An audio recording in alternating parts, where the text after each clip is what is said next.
Imagine this. You're on the verge of stardom. Critics are calling you the new Sandy Denny. Your albums are selling. Your voice is being compared to the greatest folk singers of your generation. And then, you disappear. Not for a few months. Not for a few years. For 34 years. No goodbyes. No explanations. Just silence. In 1971, Scottish folk singer Shelagh McDonald walked away from everything, her music, her career, her identity, and vanished into the wilderness. For decades, fans wondered, was she alive? Was she dead? Had she chosen to leave? Or had something darker happened? The answer, when it finally came in 2005, was stranger than anyone could have imagined. Before we continue, subscribe to the channel and comment where you're watching from, because this story will surprise you from beginning to end. Edinburgh, Scotland, late 1960s. A young woman with a guitar and a voice that could stop time was about to change the British folk scene forever. Her name was Shelagh McDonald, and she was everything the music world was looking for: talented, beautiful, enigmatic, and utterly original. Shelagh wasn't born into the music industry. She grew up in Edinburgh, surrounded by the cold, haunting beauty of Scotland's landscapes and the rich tradition of Scottish folk music. From an early age, she was drawn to the guitar, to storytelling, to the idea that music could capture something deeper than words alone. She wasn't interested in fame for fame's sake. She wanted to create something real, something that mattered. By the late 1960s, Shelagh had made her way to London, the beating heart of Britain's folk rock explosion. This was the era of Fairport Convention, Pentangle, and the incredible string band. Folk music was evolving, blending with rock, jazz, and Baroque influences to create something entirely new, and Shelagh McDonald fit right in. She performed at the legendary Troubadour Club, where she met Keith Christmas, a fellow singer-songwriter who would become instrumental in launching her career. Keith saw something special in her, not just talent, but a rare authenticity. He introduced her to the right people, and soon, Shelagh had a record deal with the B&C label. In 1970, she released her debut album, simply titled Album. It was a stunning introduction to her world: delicate guitar work, introspective lyrics, and arrangements by Robert Kirby, the same man who had worked with Nick Drake. The album featured songs like Ophelia's Song, a haunting piece that showcased her ability to weave together folk tradition and modern sensibility. The critics liked it, the fans liked it, but it wasn't a commercial blockbuster. Not yet. Then came 1971. Shelagh released her second album, Stargazer, and everything changed. This was the breakthrough. The album was more ambitious, more confident, more polished. It featured contributions from some of the finest musicians in the British folk scene: Richard Thompson, Danny Thompson, Dave Maddox. The production was lush, the songs were deeper, and Shelagh's voice had matured into something truly mesmerizing. The music press took notice. They started calling her the new Sandy Denny, comparing her to one of the most revered voices in folk music. Stargazer sold well. It was critically acclaimed. Shelagh McDonald was on the verge of becoming a household name. She had everything ahead of her. Tours were being booked. A third album was in the works. She was recording new tracks, collaborating with the best musicians in the business. The future looked bright. The path was clear. And then, without warning, she was gone. Sometime in late 1971, Shelagh McDonald simply vanished. She stopped showing up to recording sessions. She stopped answering calls. She didn't tell her friends where she was going. She didn't leave a note. She just disappeared. At first, people thought maybe she'd gone back to Scotland for a break. Maybe she was dealing with a breakup, or burnout, or the pressures of the music industry. These things happened. Artists needed time. But days turned into weeks. Weeks turned into months. And months turned into years. No one heard from her. No one saw her. It was as if Shelagh McDonald had been erased from existence. Rumors began to circulate. Some said she'd fled to the United States or Canada to escape a failed relationship. Others whispered about drug problems, about an overdose, about something darker. A few close friends insisted she was alive, somewhere in Scotland, living quietly, but no one knew for sure. And as the years passed, the mystery deepened. Was Shelagh McDonald alive? Or had the folk scene lost another brilliant artist to tragedy, like Nick Drake before her? What really happened in 1971? What could make a rising star walk away from everything she'd worked for? The answer, it turns out, wasn't a simple one. It wasn't about fame, or pressure, or creative burnout. It was about something far more terrifying. A single moment that shattered Shelagh's reality and changed the course of her life forever. It was LSD. One trip, one dose, one experience that was supposed to last a few hours but instead stretched into weeks, months, years. Shelagh had taken acid before. Many artists in the early 1970s had. It was part of the culture, part of the creative exploration of the era. But this time was different. This time, something went horribly wrong. The trip didn't end. The hallucinations didn't stop. The paranoia didn't fade. Days after taking the drug, Shelagh was still experiencing intense psychological effects. She couldn't trust her own thoughts. She couldn't trust the people around her. Reality felt fractured, unstable, dangerous. And worst of all, her voice, the instrument she'd spent years perfecting, the voice that critics had praised, the voice that was supposed to carry her to stardom, was damaged. Ruined, she believed. The clarity, the control, the beauty that had defined her singing was gone. Imagine that for a moment. You're a musician. Your voice is your identity. And suddenly, it's taken from you. Not by age, not by injury, but by a single irrevocable mistake. Shelagh was devastated. She was terrified. And she did the only thing that made sense to her at the time. She ran. She fled London and returned to Scotland, to her parents, home in Edinburgh. She needed safety. She needed distance from the music industry, from the expectations, from the life she'd been building.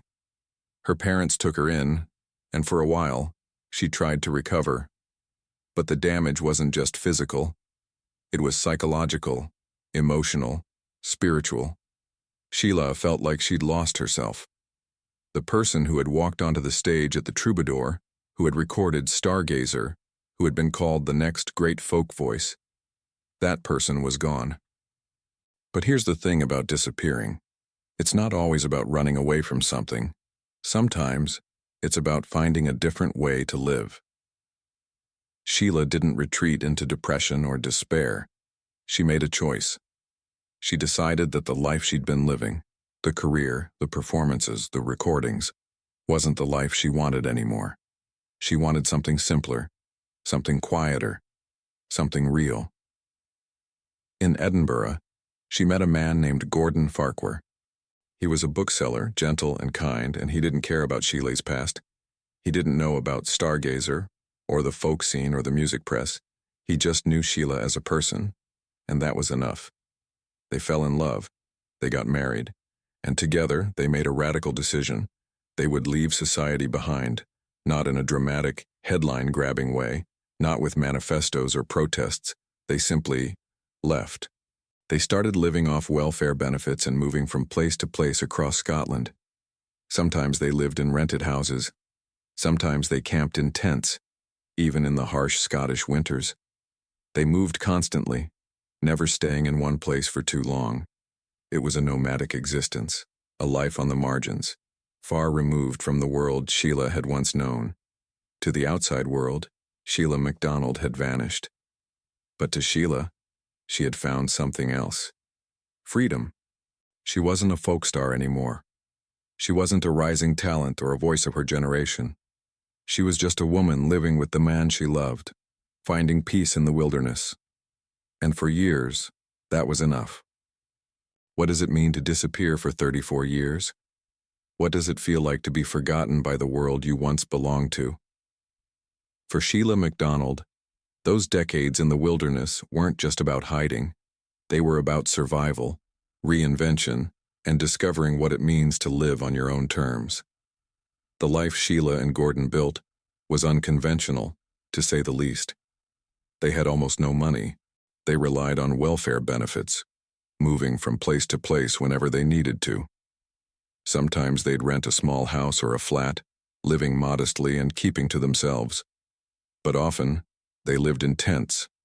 Not the kind of tents you take on a weekend camping trip. These were their homes, sometimes for months at a time. They'd set up camp in remote areas of Scotland, surrounded by mountains, forests, and open sky. In summer, it was manageable. In winter, it was brutal. Imagine living in a tent during a Scottish winter. The cold seeps into your bones. The wind howls through the fabric. The rain never seems to stop. Most people couldn't endure it for a week, let alone months or years. But Shelagh and Gordon did. They learned to adapt. They learned to find warmth in each other, to find beauty in the simplicity of their existence. They didn't have much, but they had enough. What did Shelagh do during those years? She didn't make music. She didn't pick up a guitar. The trauma of what had happened to her voice, the fear that she'd lost her gift, was still too raw. Music had been her identity, and she couldn't bear to face what she'd lost. So she turned away from it completely. She read. She thought. She walked through the Scottish countryside, breathing in the silence and the solitude. She and Gordon lived a life that was almost medieval in its simplicity. No television, no internet, no connection to the modern world. They were ghosts, existing on the fringes of society, invisible to everyone who had once known them. But here's what's important to understand. Shelagh wasn't miserable. She wasn't living in despair or regret. In many ways, she was happier than she'd ever been in the music industry. The pressure was gone. The expectations were gone. She didn't have to be anyone other than herself. She didn't have to perform or prove anything. She was free. Of course, freedom comes with its own challenges. Money was always tight. Finding a safe place to live was a constant struggle. The isolation could be difficult, especially as the years stretched on. But Shelagh and Gordon had each other, and that bond sustained them. They built a life that was entirely their own, a life that no one else could understand or judge. Meanwhile, back in the world she'd left behind, Shelagh McDonald was becoming a legend. Her 2 albums, Album and A Stargazer, had fallen out of print, but among collectors and folk enthusiasts, they were treasures. Vinyl copies changed hands for hundreds, sometimes thousands of pounds. People whispered about the mysterious singer who had vanished. Was she dead? Was she alive? Had she been a victim of the same dark forces that claimed Nick Drake and others in the folk scene? The mystery only added to her allure. She became a ghost story, a cautionary tale, a romantic myth. But Shelagh knew none of this. She had no idea that her music was still being listened to, that her name was still being spoken, that people were searching for her. She was living in a tent in the Scottish wilderness, completely disconnected from the world she'd left behind. And she intended to keep it that way. 2004, the digital age was in full swing. The internet had changed everything about how people discovered and shared music. Old albums were being reissued on CD. Forgotten artists were being rediscovered. And in this new landscape, Shelagh McDonald's music found a second life. The Sanctuary label, known for reissuing classic folk and rock albums, decided to release Shelagh's 2 albums as a double CD package. They called it Let No Man Steal Your Time, named after one of her most haunting songs. The reissue included her complete recorded output, both albums, plus outtakes, demos, and tracks from a BBC radio session. For a new generation of listeners, discovering Shelagh McDonald was like unearthing buried treasure. Her voice, her songwriting, her haunting melodies, they felt fresh, timeless, and deeply moving. The music press took notice. Articles began appearing in magazines and newspapers, asking the same question everyone had been asking for 3 decades. Whatever happened to Shelagh McDonald? Websites sprang up dedicated to solving the mystery. Fans shared theories. Some believed she died young, like Nick Drake. Others thought she might be living in the United States or Canada under a different name. A few hopeful souls insisted she was still alive somewhere in Scotland. but no one had any real evidence. The trail had gone cold long ago. In June 2005, the independent newspaper published a major feature about Shelagh's disappearance. It was a thoughtful, well-researched piece that explored her brief career, her sudden vanishing, and the enduring mystery of what had happened to her. The article was picked up by other publications. The Glasgow Herald ran a story. The Scottish Daily Mail published a full-page feature with a large photograph of Shelagh from her performing days. And that's when everything changed. Shelagh and Gordon were living in a tent at the time. It was a sunny day, and Gordon was reading a newspaper, probably one they'd found discarded or bought secondhand. He came across the Scottish Daily Mail article and thought it was interesting. "Oh, this is about a folk singer," he said to Shelagh. "And somebody's beaten you to it." Shelagh was confused. "What are you talking about?" she asked. "Here, read this," Gordon said, handing her the paper.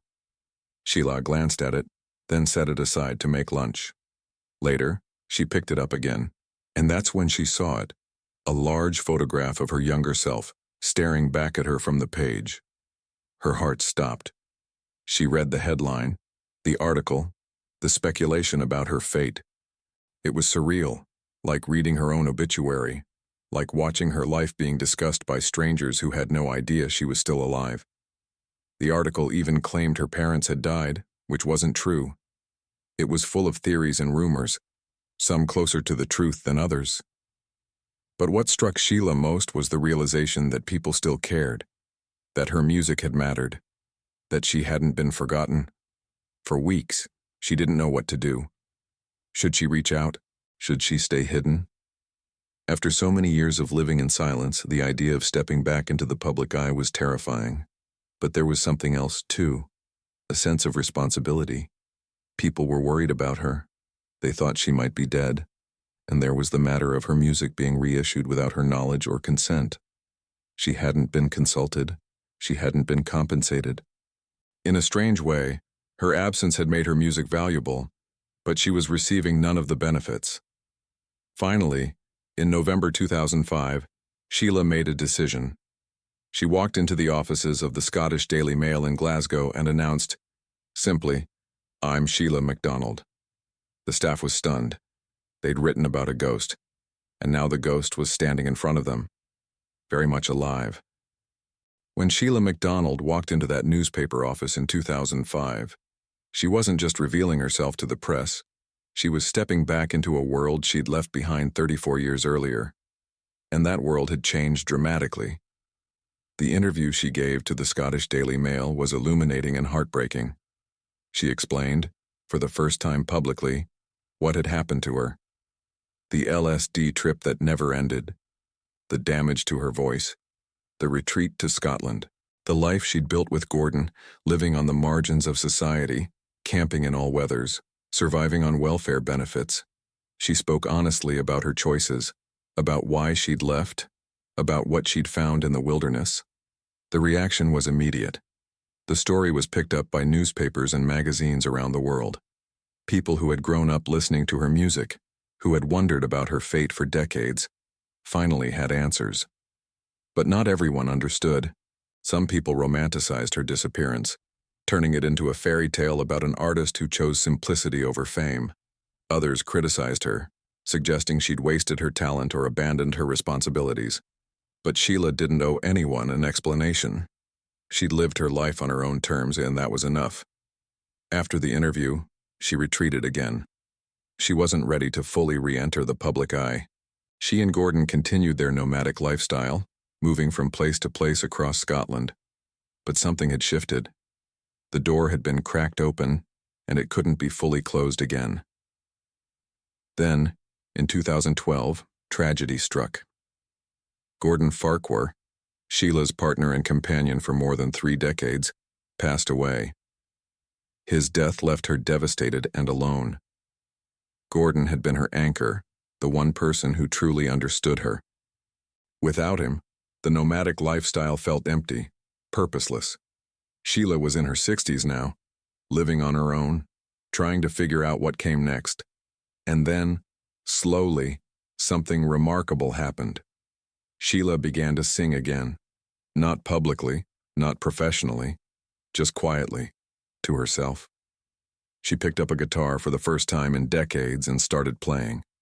She tested her voice, tentatively at first, wondering if it was still ruined, and to her surprise, it wasn't. It had changed, and certainly, it was deeper, rougher, marked by age and experience, but it was still there, still hers. She wrote new songs, she revisited old ones, and in a way, she rediscovered what music had meant to her before the industry, before the pressure, before the LSD trip that changed everything. Music, she realized, didn't have to be about fame or success. It could just be about expression, about connection, about being human. In January 2013, Shelagh made her first official public appearance in over 40 years. She performed at the Green Note, a small folk club in Camden, London, as a guest of a band called the False Beards. The audience was small but devoted, filled with fans who had waited decades for this moment. Shelagh played a half-hour set of new material and old favorites. Her voice was different than it had been in 1971, but it was powerful, haunting, and deeply moving. When she finished, the room erupted in applause. She had returned. Over the next few years, Shelagh performed occasionally at small venues, mostly in Scotland. She released a new album, Parnassus Revisited, in 2013, featuring new songs and traditional folk material. She collaborated with other musicians, slowly rebuilding a connection to the world she'd left behind. She even gave interviews, speaking candidly about her life, her choices, and what she'd learned. But here's the thing, Shelagh McDonald never became a mainstream star again. She never pursued fame or commercial success. She performed on her own terms, when she wanted to, for audiences who truly appreciated her work. She lived quietly, modestly, still in Scotland, still close to the land and the simplicity that had sustained her for so long. Her story became legendary in folk music circles, not just because of her disappearance, but because of her return. She proved that it's possible to walk away from everything and still find your way back. She showed that success doesn't have to be measured in record sales or critical acclaim. Sometimes, success is simply surviving, finding peace, and living authentically. Shelagh McDonald didn't disappear because she was weak or broken. She disappeared because she was strong enough to walk away from a life that was destroying her. And she returned because she found the courage to share her music again, on her own terms, without compromising who she'd become. Her story isn't a tragedy. It's a testament to resilience, to the power of choice, and to the enduring magic of folk music.